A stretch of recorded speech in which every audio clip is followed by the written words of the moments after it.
IVM.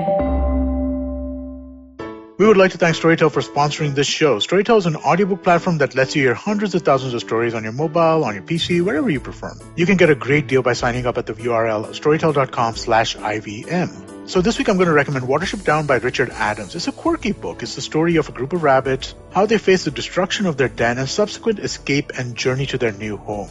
It's funny, it's heartwarming, really cool. It's basically Exodus with rabbits. I think you'll enjoy it if you haven't read it before, and let me tell you a little bit about where you can go get it. Go get it at storytel.com/IVM, and you know what will happen? If you go and sign up on this link, you'll get your first month for just 99 rupees a month instead of $299. That's $200 off. Go get this book right now. You'll really enjoy it.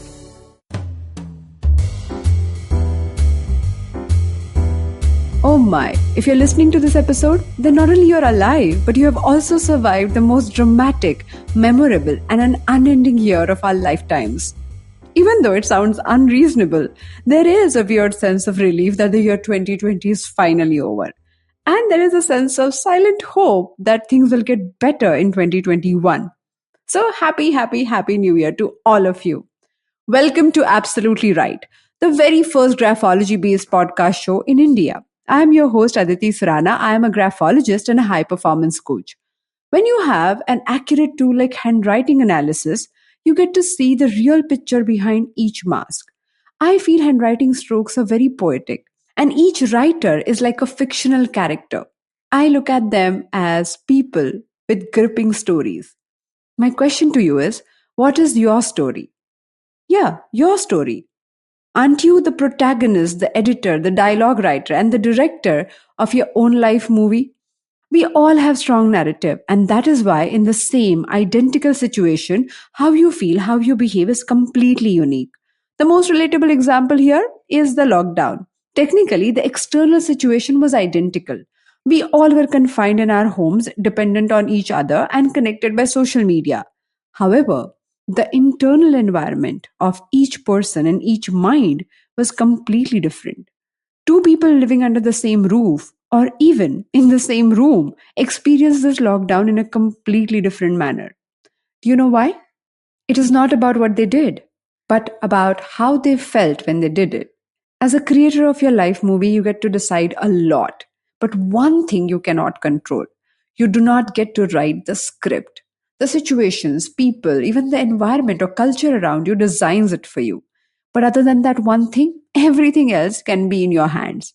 You have a lot of creative freedom. You can decide how to shape your character as an adult, how to edit your memories before recklessly playing them over and over again, what to write as your internal or external dialogues, and needless to say, things like your costume, your makeup, your hair, and whatever cinematography that you do with your selfie camera and hajar filters. Basically, you can exercise your creativity to design your life. In this new year, I would request you to exercise your creative freedom thoughtfully. Instead of sulking, fighting, overthinking, or even fretting about the script that is not in your control, let's start looking at things that you can change. Let's take Mr. Bachchan's example. Do you remember any movie in the last 10 years where Mr. Bachchan has not done justice to his role? In a hit, super hit, blockbuster, or even a flop movie, his work or his presence has always stood out. Stop thinking about Bade Miyan Chote Miyan. It wasn't in the last 10 years. I know, I checked. You got my point, right? Take any actor, athlete, high performer. In the rigmarole of getting everything else right, they do not forget their own creative freedom. They know how to step into their state of flow, their ikigai, their effortlessness, or as they call it in Sanskrit, prayatna chaitanya state on command. Now, let me give you a scenario. Imagine someday you and I meet for a cup of tea. I hope that happens soon. We're sitting in a nice cafe with a beautiful view, and suddenly we spot a man running. You say, I think I saw a dog chasing that man. I say, no, I can't see a dog. I actually saw a kite. He must be after that kite. The server who's there to take our order says, no, ma'am. He is our regular customer. He is running because he's preparing for a marathon. With all those motives, reasons, external things, his action, his script, his external scenario is the same, running from point A to point B. However, with each motive, his experience, his internal environment is completely different. While achieving our life goals, aspirations, or even intentions, most people get so hooked onto the results that they completely forget how they feel about what they're doing, how they're shaping their internal environment. And in the hard pause of 2020, all of us were forced to look at that internal environment. In Yoga Sutra, Patanjali recommends a crucial assignment called Swadhyaya. Swa means self, and Adhyay means study. The word is interchangeably used as self study or study of the self or self observation.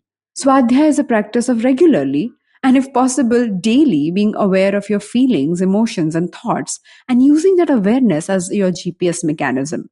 Going back to the example, if you are being chased by the dogs of your fears, you may run, but only until the fears chase you.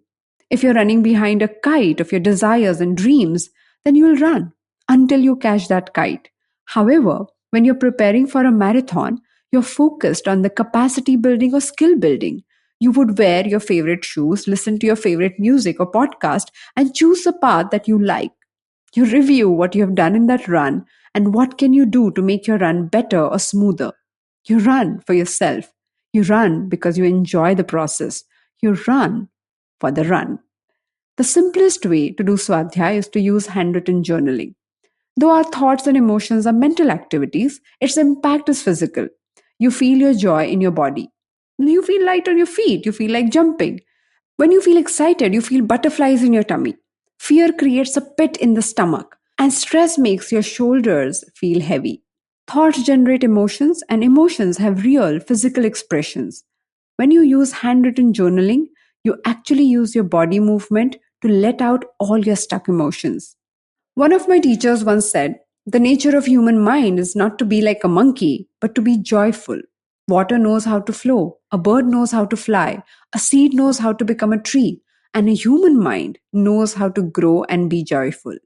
All coaches, therapists, podcasters, YouTubers, influencers, including myself, can give you tools, but you are the director and creator of your life movie. If you do not design how you choose to feel, then you start living life by accident while being triggered by people's choices and being subjected to their moods and their understanding. And if they don't validate you, you sense that self doubt. Julia Cameron, the author of one of the transformational books known to us, The Artist Way, says many blocked people are actually very powerful and creative personalities who have been made to feel guilty about their own strengths and their gifts.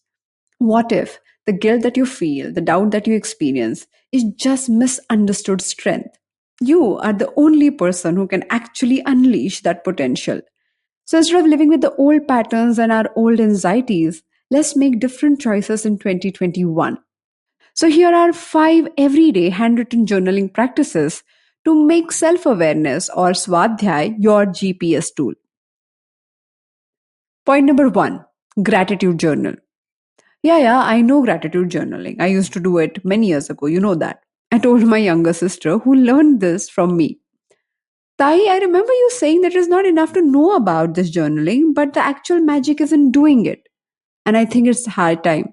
And I think you need to do it right away. And I think you need to start it all over again. Without waiting for my response, she handed me this beautiful book made out of handmade paper and a leather embossing cover. I definitely fell for it.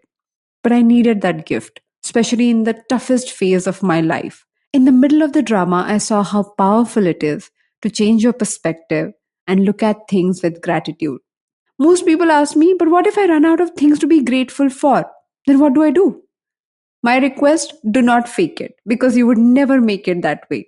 Do not write things that you're supposed to be grateful for. Pick things that you're genuinely feeling happy about, thankful about. Write one human connection, anybody's connection under the sun that makes you feel grateful. Pick any small thing, like a small object on your desk, your mug, the smell of the coffee in the morning. Anything would do. But make sure that your connection is genuine here. Point number 2, graphotherapy. As a high performance coach, my secret sauce of creating great results with people, and especially leaders, is graphotherapy. This unheard method is highly powerful. Simple handwriting strokes practiced repetitively, along with breath coordination, create massive behavioral shift. I know it sounds too simple to believe, So we have created a dedicated page for you to test it, try it, and experiment with it. Go to aditisurana.com/Kamasutra and watch this in-depth explanation video about a powerful stroke called flow of thoughts. That stroke induces calmness and makes you feel definitely at ease. Give it 7 days and then decide whether you like it or not. Let me repeat the link. It's aditisurana.com/Kamasutra, CALM, Kamasutra. Point number 3, change what if to if what. If overthinking is your problem, then try this journaling technique for sure. I call it what if to if what journal. On the left side of the page, write what if on the top and write all those things that worry you. All your thoughts, all your emotions, but write them as pointers and number them. Keep writing until you feel completely conveyed. Do not stop. This will give an outlet to your stuck emotions. But do that only on the left side. Now, on the right side of the page, pick each number and start finding a possible solution.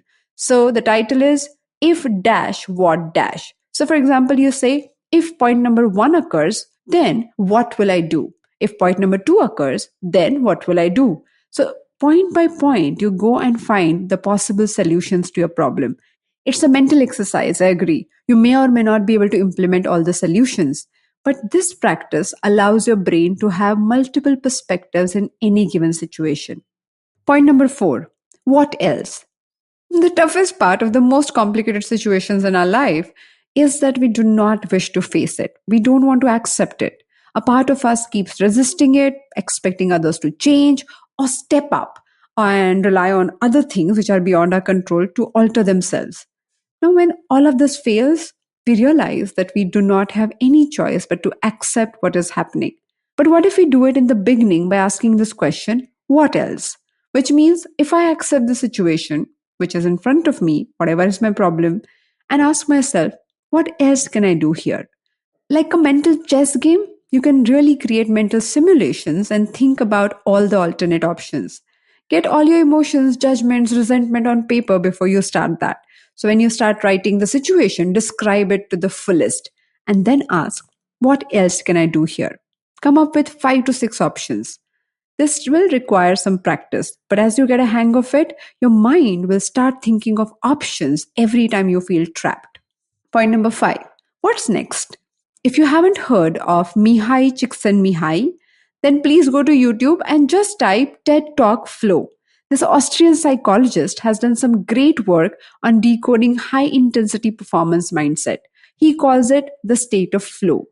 Whenever people feel in the zone, in their element, they describe it as they are in a flow. And that's what he does. According to him, you need to pursue that state.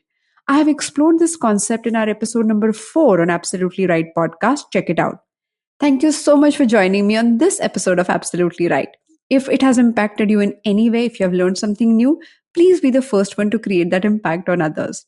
Find a buddy you can do your journaling with. It helps to have a partner in crime who can really keep a tab on you. Teach them whatever you have learned in this conversation. Each month, I teach one graphology masterclass. I invite you to join me this month on a fascinating journey. Your handwriting can help you detect your anxiety patterns, understand your kids, or even hire better. Our next batch is starting on 9th of Jan. All the details are mentioned on the website, aditisurana.com. If you like this podcast, then don't forget to check out other interesting podcasts on IVM Network. You can listen to us on the IVM Podcast app or ivmpodcast.com. You can also follow us on our social media. We are at IVM Podcast on Twitter, Facebook, and Instagram. Let's connect on Wednesday. Till then, happy writing! I hope you enjoyed that show. If you aren't following us on social media, please do. We're IVM Podcast on Twitter, Facebook, and Instagram. One more reminder, people, please go to ivmpodcast.com/survey and help us out. It will take you a couple of minutes to fill out this survey, but it really is very, very helpful for us. For the people who do fill out the survey and are willing to drop us their email address, we're going to do a special drawing and send out some IVM swag to everybody. So please do help us out with that. But what a week it's been on the network. There's so many things to talk to you all about. Let me run through some of the biggest highlights really, really quickly, right? So Sanjay Jha was on Cyrus Says. What an incredible conversation. I can't say enough about it. Check that out. We had Hansal Mehta on Marukinaya's The Note, talking about 1992 Scam. Amazing stuff. We had Vishal Gondal talking to Nikhil Advani about his career in film. On Storytellers and Storysellers, Vineet spoke to Gunjan Arya, the CEO of OML, and Samiksha Unyal from Bacardi about the history of NH7, the Weekender Festival. On Postcards from Nowhere, Utsav had an amazing episode about the Bushmen of Kalahari. Begin the Journey, Ashish Vidyarthi talks about career choices. On Naan Curry, they talk about cake. What a fun show that was. And on This Round is on Me, we had Dr. Sanjay Arora talking to Gauri about Suburban Diagnostics and Company and what he sees as the future of healthcare in India. And for our Tamil speakers, if you haven't been checking out Sivakami and Sabatam, why haven't you? Please do go check that out. Kavita's doing an amazing job telling that story. And with that, I hope to see you again next week. Working Monday to Friday glued to your chair making you feel dull? Worry not. Get your 5-minute weekly dose of travel around the world with Postcards from Nowhere. Join me every Thursday as I explore the strange, obscure and fascinating parts of the world and bring out facets of travel you may not have thought of before. You can find us on the IBM Podcast app, website, or wherever you get your podcast from.